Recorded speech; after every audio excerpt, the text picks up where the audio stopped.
하나님께서 오늘 우리에게 주실 말씀은 잠언 16장입니다. 구약 927쪽입니다.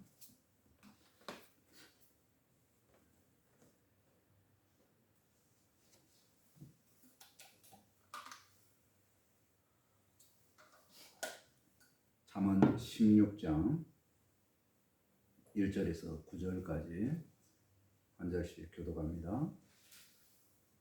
구약 927쪽입니다. 마음의 경영은 사람에게 있어도 말의 응답은 여호와께로부터 나오느니라. 사람의 행위가 자기 보기에는 모두 깨끗하여도 여호와는 심령을 감찰하시느니라. 너의 행사를 여호와께 맡기라. 그리하면 내가 경영하는 것이 이루어지리라.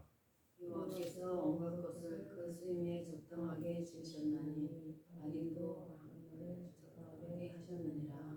물은 마음이 교만한 자를 여호와께서 미워하시나니 피차 손을 잡을지라도 벌을 면하지 못하리라.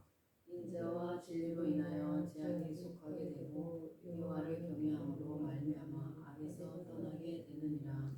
사람의 행위가 여호와를 기쁘시게 하면 그 사람의 원수라도 그와 더불어 화목하게 하시느니라. 적은 소득이 공의를 겸하여 많은 소득이 불의를 겸한 것보다 나으니라. 함께 읽습니다. 사람이 마음으로 자기의 길을 계획할지라도 그의 걸음을 인도하시는 이는 여호와시니라. 아멘. 오늘 말씀의 제목은 여호와는 이렇게 잡아보았습니다. 지난주에 이슈가 뭐냐면 목포 시내 버스 파업을 했다는 겁니다. 굉장히 불편하죠. 이럴 때 이제 신자들은 기도를 합니다. 해결해 주십시오. 이렇게 기도를 하죠.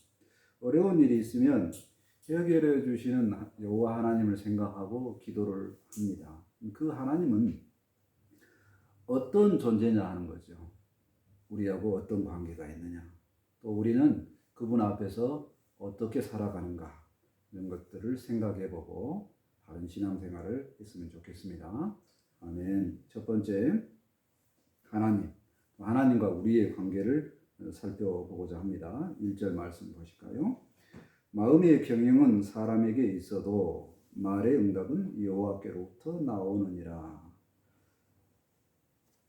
사람이 여러 가지 계획을 하더라도요, 그 결정하는 것이 하나님에 의해서 나온다, 이런 뜻입니다. 즉 다시 말해서 이거는 말하는 내용이 주로 이제 어떤 거하고 관련이 있냐면 신자들 내부에서 이제 다투는 논쟁의 내용이 아니고 불신자하고 다투는 내용이 될 수 있습니다. 인간은 자유의지가 있잖아요. 근데 하나님께서 인간의 생각까지도 주장하신다. 이 오류가 있지 않느냐, 이렇게 이야기합니다. 성경에 문제가 있지 않느냐, 이렇게 이야기를 합니다. 어떤 부분의 설명이냐면요, 인간에게 자유의지가 있습니다. 자유롭게 사는 것 같습니다. 그럼에도 불구하고 하나님의 주권 속에 있다는 얘기입니다. 어떻게 비슷하게 설명을 드리냐면요, 어린아이가 아무리 자기 생각대로 해도 부모의 통제 아래 있다는 것입니다. 그래서 그 통제 아래 있게 된 것이 결국엔 하나님의 뜻대로의 생각과 연결된다, 이렇게 된다는 겁니다. 굉장히 이런 자유의지까지 건들면 불편하게 생각하는 불신자들이 많죠. 그렇게 생각할 수도 있습니다. 사랑의 관계성 속에서는 이러한 모든 부분들이 해결이 된다는 겁니다. 어떤 거냐면요, 엄마가 시장에 갑니다. 소고기를 살까 돼지고기 살까 고민을 합니다. 근데 가만히 보니까 우리 식구들이 생각할 때에 주로 더 돼지고기를 좋아합니다. 그러면 자기의 의지하고 관계없이 돼지고기를 선택을 합니다. 하나님께서 인간을 창조하시고 인간이 무엇을 선택하게 되느냐, 무엇을 계획하게 되느냐 하는 것이 하나님과 관계성 속에서 생각을 하면 그와 같은 범위 속에 들어간다는 겁니다. 성경의 기본적인 틀은 항상 믿는 자에게 기록된 말씀이니까 여기서 마음은 사람의 마음, 그러면 믿는 자의 주된 마음이라 생각할 수 있겠습니다. 2절 말씀 보실까요? 사람의 행위가 자기 보기에는 모두 깨끗하여도 여호와는 심령을 감찰하시느니라. 사람이 행동을 하면 겉모습만 보아도 판단하죠. 그래서 옳은지 틀린지 생각을 하게 됩니다. 겉모습으로. 그러나 하나님은 마음을 보신다는 겁니다. 인간은 다른 사람의 겉모습의 행동을 보고 속 마음을 모릅니다.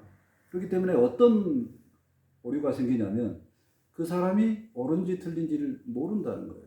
그래서 판단하는 실수를 범한다는 겁니다. 그래서 예수님께서는 마태복음이나 누가복음 6장 37절에서 이웃을, 형제를 판단하지 마라, 비판하지 말라 이렇게 말씀하셨습니다. 자, 그런데 그것보다 더 중요한 것이 뭐가 있냐면 하나님께서 우리를 보실 때에 마음까지 심령을 감찰하신다는 겁니다. 근데 하나님은 절대적으로 틀릴 수가 없죠. 그러니까 우리의 마음까지 보신다고 하니까 우리는 그러면 어떻게 살아야 되느냐? 성도들은 어떻게 살아야 되냐 하는 질문이죠. 성숙한 성도일수록 사람 앞에 살지 않습니다. 하나님 앞에 살죠. 심령까지 감찰하시는 하나님 때문에 겉과 속이 다르게 살지 않습니다. 그래서 늘 하나님 앞에 선한 것을 선택하려고 하고 모든 일이 선한 의도로 되어지기를 바라고 산다는 겁니다. 그래서 선한 의도 가운데 뭔가를 실행을 합니다. 근데 잘 될 때도 있지만 안 될 때도 있죠. 어려움이 다가올 때도 있습니다. 그럴 때에도 성숙한 성도들은 하나님께서 모든 것을 아시니 난 괜찮아 하고 위로를 받는다는 겁니다. 힘든 것에 대해서 생각을 한다는 거죠. 그리고 힘을 얻고 다시 서게 되고 살아가게 됩니다. 그래서 늘 성숙한 신앙인에게 생기 있는 그런 모습을 볼 수 있다 하는 얘기입니다. 3절 말씀 보실까요? 너의 행사를 여호와께 맡기라. 그리하면 내가 경영한 것이 이루어지리라. 하나님께서 모든 것을 맡기게 되면 하나님께서 대신 이루어 주신다는 겁니다. 1절 말씀이 주로 이제 계획에 대한 내용이라면 3절 말씀은 성취 부분에 대한 내용입니다. 논쟁은 주로 신자들 가운데 있죠. 자, 그러면 하나님께 맡긴다는 범위가 뭐냐입니다. 얼마만큼 맡긴다는 겁니다. 모든 것을 맡기라고 그랬어요. 모든 것을. 너의 행사를 맡긴 것이 모든 것을 맡긴다. 그러면 아침에 눈 뜨자마자 하나님 어디로 갈까요? 계속 이렇게 질문을 해야 하느냐 하는 얘기입니다. 그렇게 주장하는 분들도 있어요. 이것은 어떤 부분에 대한 내용이냐면 성취 부분에 대한 내용이 하나님의 주권편에서 해석을 할 때에 연약한 부분, 우리의 부족한 부분이 있어도 하나님께서 이루어 주신다에 초점을 둬야 된다는 겁니다. 성취 부분에 대한 내용이에요. 내가 모든 것을 처음부터 1부터 끝까지 1부터 10까지 다 맡기는 게 아니라 완성되는 10부분에 관계된 것은 하나님께 맡기라는 겁니다. 그래서 기도하고 하나님을 의지하면 내가 하는 일이 있지만 성령님의 도우심으로 그 일의 성취가 악한 결과로 가지 않는다는 얘기입니다. 그리고 내가 능력이 없어서 이룰 수 없는 일도 하나님께서 이루어 주신다는 겁니다. 어떤 방식으로 이루어 주냐? 내가 그 일을 할 수 없는 능력이 있어요. 근데 마음의 소원이 생겼습니다. 그러면 할 수 있는 사람을 붙여주신다는 겁니다. 혹은 초자연적인 기적을 베풀어서라도 그 일을 하게 합니다. 사실 초자연적인 일은 믿음의 경륜이 짧은 사람들, 그 사람들을 통해서 많이 이루어집니다. 우리 가정에도 그러한 일이 있죠. 아들이 굉장히 아플 때 도저히 우리의 문제로 해결이 안 됩니다. 이랬을 때 온 가족이 기도했을 때 그 일이 낫는 역사 이뤘죠. 근데 그걸 경험을 통해서 우리는 하나님께 맡기고 기도하면 하나님께서 이루어 주셔. 우리는 그것을 경험을 했습니다. 그래서 그것을 간증을 하죠. 저희만 간증을 하는 게 아니라 수많은 믿음의 사람들이 그러한 간증거리가 다 있습니다. 그러나 가장 중요한 것은 뭐냐면 기도하면 다 이루어 주신다는 것이 아니라 그것을 이루어 가시는 분이 하나님이다. 주권을 하나님께 돌려드리는 것입니다. 1, 2, 3절을 통해서 하나님에 대해서 또 우리와 관계성에 대해서 살펴봤습니다. 하나님은 인간의 마음도 주관하시는 범주에 있는 주권을 가지고 계십니다. 이루어지는 성취도 주님의 주권 속에 있습니다. 또한 우리가 모든 일을 함에 있어서 마음도 감찰하시는 하나님을 생각을 한다면 늘 하나님 앞에 기도하면서 또 주권을 하나님께 돌려드리며 사는 것이 믿음의 성숙한 모습이요 평강과 또 능력을 체험하는 길이 아닌가 생각을 해봅니다. 시편 기자가 37편 4절에서 우리에게 권면합니다. 또 여호와를 기뻐하라. 그가 내 마음의 소원을 내게 이루어 주시리로다. 하나님을 기뻐하기만 하면, 하나님과 관계성만 좋으면 우리 마음속에 있는 모든 소원을 하나님께서 들어주신다는 것입니다. 우리가 모든 것을 하나님께 주권을 돌려드리면 하나님께서는 우리의 소원을 이루어 주실 줄 믿습니다. 아멘. 두 번째로 하나님과 이 악한 것의 관계에 대해서 생각을 해보자 합니다. 4절 말씀을 보실까요? 여호와께서 온갖 것을 그 쓰임에 적당하게 지으셨나니 악인도 악한 날에 적당하게 하셨느니라. 하나님께서는 모든 것을 적당하게 다 지으셨고 또 합당하게 사용하신다는 얘기입니다. 이것도 역시 이제 불신자들하고 논쟁거리가 되는 내용입니다. 하나님은 선하시다고 그랬습니다. 어떤 경우에도 선합니다. 근데 어떻게 사람이 사는 이 땅에 악이 존재하냐는 얘기입니다. 거기에 오류가 있지 않느냐라고 불신자들이 우리를 공격을 하죠. 그래서 그러면 이 부분을 어떻게 해결하겠냐 하겠어? 근데 극단적으로 성경을 잘못 해석하는 부류가 있어요. 그 부류가 뭐냐면 악은 하나님께서 만드시지 않았어. 지옥도 안 만들었다니까. 그래서 이 악한 것은 인간 때문에 생긴 거야 라고 존재하면서 절대로 하나님의 방법은 악한 방법이 안 통한다 라고 하면서 극단적으로 군대도 안 가는 일을 하게 하는, 거기 있죠, 이단들, 여호와적인 그런 오류를 갖기도 합니다. 또 그 다음에 어떤 오류 속에 있는 부류도 있냐면 하나님이 악을 만들었어? 그럴 수는 없잖아. 존재가 하나님 선하신데 악을 만들 수 없다. 그래서 그 성경에 오류가 있지 않느냐라고 이렇게 공격하는 부분도 있다는 겁니다. 자, 그러면 설명을 해봅시다. 믿음의 사람들은 어떻게 받아들여야 되냐? 악은 창세기 3장에 보면 뱀의 형체로 나옵니다. 그리고 많은 부분에서 바로 사탄으로 나오죠. 그 존재가 바로 악을 만들었다고 하는 겁니다.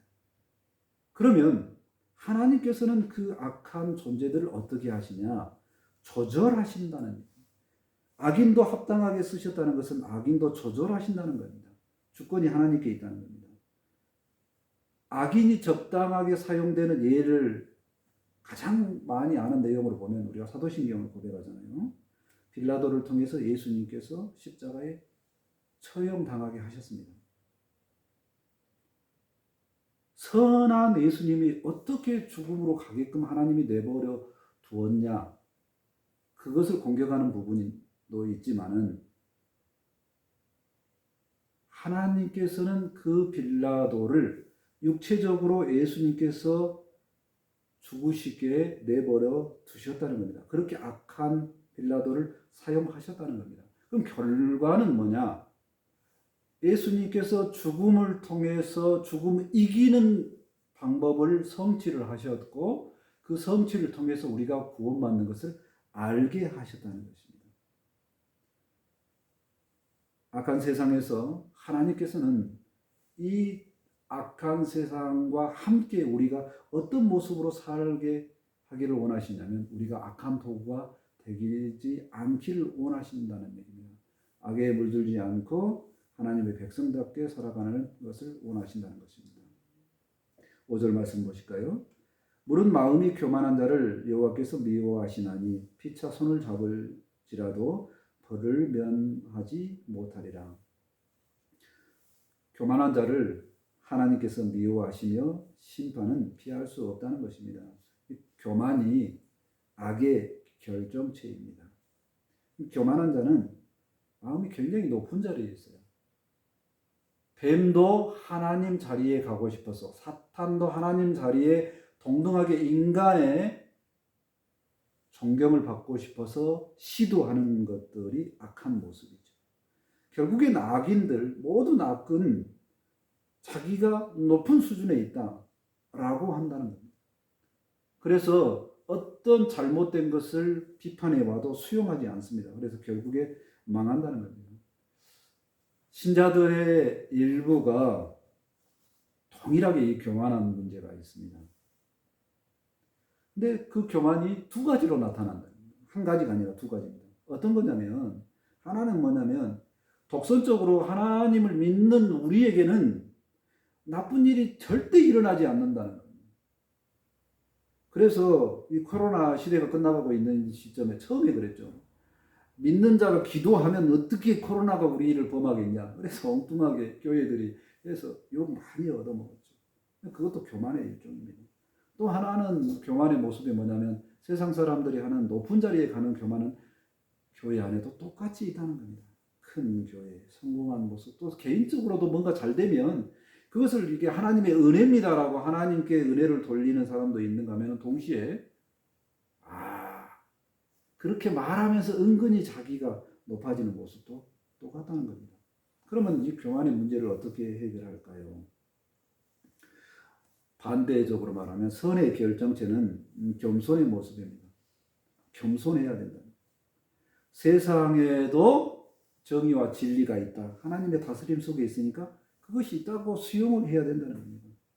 하나님의 진리가 최우선적이지만 정의가 실현되는 모습이 하나님의 은혜 가운데 있다. 알아야 된다는 것입니다. 그래서 겸손의 모습의 모델로 예수님은 겸손하셔서 나귀를 타셨다. 이런 표현을 씁니다. 그러니까 우리도 늘 겸손해야 됩니다. 겸손의 가장 중요한 모습이 뭐냐? 늘 내가 이루어가는 것이 아니고 하나님께서 이루시기 때문에 기도해야 된다는 것입니다. 믿음의 확신뿐만 아니라 겸손함으로 기도하는 것입니다. 또한 그 기도하는 모습뿐만 아니라 세상을 향해서는 늘 선한 행동을 해서 그들도 옳다는 것을 인정해주고 함께 해야 된다는 것입니다. 그래서 정의가 실현되는 부분이죠. 정의가 실현되는 부분은 세 번째로 보기로 합니다. 6절 말씀을 보실까요? 인자와 진리로 인하여 죄악이 속하게 되고 여호와를 경외함으로 말미암아 악에서 떠나게 되느니라. 하나님을 경외하게 되면 죄가 해결되고 악한 것이 해결되고 악에서 떠날 수 있다는 내용입니다. 여기서 인자라는 단어하고 진리라는 단어는 제가 언어로 자주 이야기하는 단어입니다. 왜냐하면요, 인자라는 단어는 헤세드라는 단어입니다. 교회의 이름입니다. 은혜 이겁니다. 구원받는 원리에 이 헤세드가 작용을 합니다. 두 번째, 진리라는 단어는 에메드라는 단어인데요. 이것이 같은 의미로 쓰는 것이 아멘 이겁니다. 에메드 아멘. 자, 그래서 우리가 구원받게 되는 중요한 원리가 이 두 개의 단어로 연결되어집니다. 첫 번째는 뭐냐면 죄가 해결되기 위해서는 하나님의 일방적인 베푸신 선물과 같은 은혜가 있어야 된다는 겁니다. 우리가 죄가 있으므로 우리 스스로 해결되는 것이 아니라 하나님께서 선물처럼 해결해 주셔 하는 이 헤세드, 이 은혜가 있어야 된다는 겁니다. 그 다음에 두 번째 뭐냐면 아멘입니다. 그것을 믿음으로 내가 수용하게 돼. 내가 받아들일 수 있어야 된다는 겁니다. 그 받아들임이 에메드, 아멘 이렇게 된다는 겁니다. 그래서 인자와 진리로 죄가 해결되는 것이죠. 그 죄가 해결됨으로 우리가 구원받게 되는 것입니다. 하나님은 성도들이 은혜와 진리 때문에 죄를 해결함 받고 선한 생활을 할 수 있도록 이끌어 가신다는 것입니다. 다른 방법으로 절대로 죄가 해결되는 방법이 없습니다. 절대로 악한 것이 해결되는 방법이 없습니다. 많은 종교들이 덕을 쌓으면 천국을 갈 수 있다라고 주장을 합니다. 절대로 안 된다는 것입니다. 우리 인간의 스스로 이루어질 수 없다는 겁니다. 절대적으로 하나님께서 베푸시는 선물 인자가 필요하다는 것입니다. 그리고 남이 지은 죄도 내가 대신 갚아서 저 사람이 천국 가는 이런 원리를 말하는 그런 교단들도 있죠. 천주교 대표적으로. 안 된다는 것입니다. 또 내가 죄를 지을 때마다 그때 가서 교황에게 이렇게 나의 잘못을 이렇게 해결을 받는 거 안 된다는 겁니다. 오직 죄의 악한 것의 해결은 하나님의 인자, 하나님의 진리만 가지고 해결된다는 것을 알았으면 좋겠습니다. 하나님과 악은 너무나 거리가 먼데 악에 대한 해석 부분들을 생각을 해봤습니다. 하나님께서는 악인들도 필요에 따라서 합당하게 사용하신다는 것입니다. 하나님을 멀리하는 교만이 가장 악한 것의 결정체였던 것을 생각을 해봤고요. 우리가 악에 대해서 해결받는 원리는 오직 하나님 안에서 인자와 진리로 해결되었음을 보았습니다. 우리의 힘으로 절대로 악을 이길 수 없음을 생각을 해보고 이 악을 해결해 주신 하나님께 감사하고 그 은혜를 받은 우리가 얼마나 복이 있는가를 생각을 해봤으면 좋겠습니다. 로마서에서 바울은 우리에게 동일하게 이 은혜가 있음을 선포합니다. 로마서 4장 7절과 8절입니다. 불법이 사함을 받고 죄가 가리어짐을 받는 사람들은 복이 있고 주께서 그 죄를 인정하지 아니하실 사람은 복이 있도다 함과 같으니라. 우리가 악에서 멀어지고 악을 해결받을 수 있으니 얼마나 복된가 깊은 은혜 가운데 살았으면 좋겠습니다. 아멘. 세 번째로 하나님께서 이 일을 해결하심에 대해서 생각해 보고자 합니다. 7절 말씀을 보실까요? 사람의 행위가 여호와를 기쁘시게 하면 그 사람의 원수라도 그와 더불어 화목하게 하시느니라. 하나님을 기쁘시게 하는 행동은 원수라도 화목하게 하신다는 내용입니다. 하나님을 기쁘게 하는 사람은 의인이죠. 근데 그 의인이 악인, 원수는 악인이죠. 근데 어떻게 화목할 수 있느냐? 의문이 들 수 있습니다. 이거는 한 번의 사건으로 보지 않고 인생의 끝부분까지 끝까지 다 보면 화목할 수 있다는 내용을 포함합니다. 단편적으로 화목할 수도 있죠. 예를 들자면 가장 많이 나오는 게 뭐냐면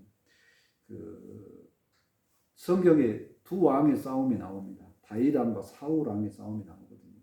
근데 다윗 왕은 늘 사울 왕을 배려를 합니다. 용서를 해버려요. 죽일 수 있는 조건 속에서도 그냥 내버려 둡니다. 근데 사울 왕은 지속적으로 다윗 왕을 죽이려고 하죠. 그런데 사울이 거의 죽어가는 마지막 사무엘상 26장 부분에 가보면 사실은 사울 왕은 그 뒤에 27장에 죽는데 28장에 근데 26장에 보면 그 다윗의 많이 자기를 죽일 수 있는 조건에서 내버려두는 용서하는 그 다윗에게 사울이 인정을 합니다. 다윗 왕. 그리고 뭐라고 하냐면 내가 범죄했다. 그리고 다윗이 실제적으로는 사위잖아요. 그러면서 뭐라고 하냐면 내 아들아 나를 용서해 주라. 이렇게 인정을 합니다. 바로 이게 하나님 안에서 원수와 화목하는 방식입니다. 하나님의 마음은 그렇습니다. 하나님은 악인이 죽는 것보다 사실 그 악에서 떠나서 하나님께로 돌아와 사는 것을 기뻐하십니다. 그 마음이 성도들하고 통할 때 그 성도들의 신앙이 성숙하게 되는 겁니다. 우리 성도들이 자신의 원수라도 용서할 수 있는 그 마음이 있다면 정말 원수하고 함께하는 장소에서 화목이 이루어진다는 거예요. 정말로 어렵긴 어렵죠. 그러나 결국엔 우리가 앞으로 나갈 방향이 아닌가 생각을 해봅니다. 특별히 그런 사람이 있어요. 굉장히 많이 성숙한 사람. 그 사람을 가만히 보면 누구하고도 다툼이 없는 것 같아요. 그런 사람들은 그 속에 하나님을 기뻐하는 행동이 무엇인가를 알고 원수하고 다 화목해졌다는 걸 생각해 볼 수 있습니다. 8절 말씀을 보실까요? 적은 소득이 공의를 겸하면 많은 소득이 불의를 겸한 것보다 나으니라. 소득이 적어도 공의를 지키는 것이 불의한 것보다 더 좋다는 내용입니다. 사실 소득에 관한 말은 요즘에 이제 경제에 굉장히 민감한 우리나라에 불편한 내용입니다. 공의를 먼저 해야 된다. 불편할 수 있죠. 근데 사람은 사실 공의를 먼저 생각을 해야 된다는 것이 도덕적으로 윤리적으로 다 압니다. 이게 안 돼서 그렇죠. 성경은 동일하게 살아가라고 합니다. 가치관을 먼저 이야기를 하면요. 성경은 돈과 하나님을 경험하여 사랑하면 안 된다고 마태복음 6장에서 이야기합니다. 또한 사랑함에 있어서 하나님을 사랑하는 방식이 이 공의하고 어떤 관계가 있는지 모르는 경우도 많습니다. 세상에서 공의가 실현하도록 하는 하나님의 방식이 무엇인가 잘 모를 때가 있습니다. 사실 하나님의 공의가 실천되는 방식이 다윗의 방식도 있고 그 다음에 그 아들 솔로몬의 방식도 있습니다. 다윗은 아까 이야기했으니까요. 솔로몬의 방식 하나를 이야기를 하면 그런 겁니다. 열왕기상 10장 9절에 스바 여왕이라고 해서 다른 나라 여왕이 와서 솔로몬 왕을 기뻐하며 하나님을 찬양하는 그런 말씀 구절이 있습니다. 열왕기상 10장 9절입니다. 당신의 하나님 여호와를 성축할지로다. 여호와께서 당신을 기뻐하사 이스라엘 왕위에 올리셨고 여호와께서 영원히 이스라엘을 사랑하심으로 당신을 세워 왕으로 삼아 정의와 공의를 행하게 하셨도다 하고. 왜 이런 성축을 하냐면요. 스바 왕이 보니까 모든 왕들을 살펴봤지만 솔로몬 왕처럼 정의롭게 공의롭게 문제를 해결하는 재판을 최고로 잘하고 나라를 그렇게 부강하게 다스리는 왕을 못 봤다라고 하는 겁니다. 이 모습을 스바 왕이 하나님께 영광 돌리는 말로 대신하잖아요. 우리도 똑같습니다. 우리가 공의 속에서 도덕적으로 윤리적으로 세상에 소통되는 그 방식을 잘 하게 하는 방식도 하나님께 영광 돌리는 방편의 하나라는 얘기입니다. 그래서 하나님은 세상에서도 윤리적으로 도덕적으로 잘 공의적으로 돌아가는 것을 기뻐하신다는 내용을 생각해 봤으면 좋겠습니다. 9절 말씀 보실까요? 사람이 마음으로 자기의 길을 계획할지라도 그의 걸음을 인도하시는 이는 여호와시니라. 사람이 마음으로 계획을 세울지라도 이루시는 분은 하나님이시다는 거죠.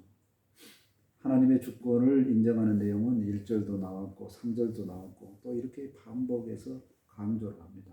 왜 그러냐면요. 그런 마음이 들었습니다. 인간의 가장 탁월성이 뭐냐면 자유의지입니다. 본인이 생각할 수 있어요. 본인이 뭔가 만들어갈 수 있어요. 인간은 창조성이 있습니다. 창조 능력이 있어요. 그래서 이런 점에서 자기가 뭔가를 시작하고 끝까지 완성을 해서 좋은 결과가 나오게 되면 스스로 내가 했다라고 많이 이야기합니다. 믿지 않는 사람들뿐만이 아니라 믿는 성도들도 동일하게 이렇게 이야기를 합니다. 그래서 기념하려고 하고 높아지려고 한다는 얘기입니다. 9절에서 말씀의 문단이 끝난 부분입니다. 다시 한번 성경의 기자는 이야기합니다. 이루시는 분, 완성하는 분은 하나님입니다. 우리가 선한 것의 결정체가 겸손이라고 했습니다. 그걸 알기 때문에 하나님께서 이루심을 알기 때문에 겸손해지고 내 덕으로 돌리지 말고 하나님께 덕을 돌리고 하나님께 공로를 돌리고 또한 이루어지는 것을 바라며 기도하며 살았으면 좋겠습니다. 아멘. 하나님의 해결 방식에 대해서 생각을 해봤는데요. 하나님을 기쁘시게 하는 것은 원수하고도 화목한다는 내용이었고 소득보다 공의가 더 중요하다고 그랬습니다. 우리의 모든 계획의 결정의 완성은 하나님께서 해간다는 것을 인정하는 것이 하나님의 주권을 돌려드리는 중요한 방편이 있습니다. 증거의 말씀을 느헤미야로 하나 보려고 하는데요. 느헤미야 1장 11절입니다. 느헤미야가 안 되는 일을 생각하면서 기도를 하는 내용입니다. 주여 구하옵나니 귀를 기울이사 종의 기도와 주의 이름을 경외하기를 기뻐하는 종들의 기도를 들으시고 오늘 종이 형통하여 이 사람들 앞에 은혜를 입게 하옵소서. 이렇게 기도합니다. 이렇게 기도했더니 그때에 느헤미야가 술관원 그 나라의 2인자가 됩니다. 그래서 이스라엘 백성들 생명을 유지하고 이스라엘이 회복되는 역할에 쓰임 받게 됩니다. 오늘 말씀을 정리해 볼까요? 하나님에 대해서 살펴보았습니다. 하나님께 모든 주권을 돌려드리는 것이 성도의 가장 중요한 덕목임을 생각을 해볼까요? 모든 문제들은 하나님 안에서 해결됨을 생각을 해봤습니다. 또 기도하면 우리의 소원을 이루어 주신 하나님을 확신하게 되었습니다. 우리가 하나님을 인정하고 믿음 안에서 살았으면 좋겠습니다. 아멘. 기도합니다. 하나님 감사합니다. 여호와 하나님을 우리의 아버지로 믿고 기도하며 살게 하시니 감사합니다. 하나님, 우리의 모든 생사화복을 주장하여 주시고 우리가 선한 길을 갈 수 있도록 믿게 하시고 하나님 안에서 살도록 하시니 감사합니다. 이 은혜에 감사하여 늘 주님 안에 살게 도와주시고 이 확신 가운데 넉넉함으로 풍성함으로 살아가게 도와주시옵소서. 이제 말씀을 받아사오니 이 말씀이 생명이 되고 능력이 될 수 있도록 함께하여 주옵소서. 감사하며 예수님의 이름으로 기도합니다. 아멘. 다 같이 찬송 68장